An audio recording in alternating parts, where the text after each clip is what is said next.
Hello there everyone, welcome back to our channel. In today's video, you are gonna see how to fix Messenger video call not working. So you have to go to your Messenger, long press on it and go to your info section. And in here you will find the allowed or permission section.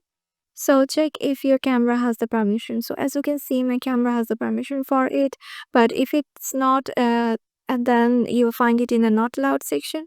Suppose this is the camera that is in the not allowed section. You have to tap on it and you have to tap on allow to enable it, and then it will be in the allowed section.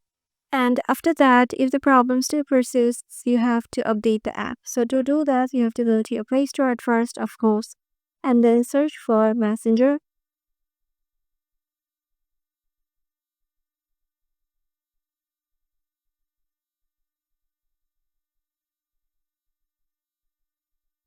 So we will find any sort of update. If it is available in here, you have to tap on it and it will be updated automatically and installed too. So after that, you have to just log back into your account in your Messenger and hopefully the problem will be solved. So yeah, this is how you can easily do it. Hope this video will help you out and we'll see you in the next video.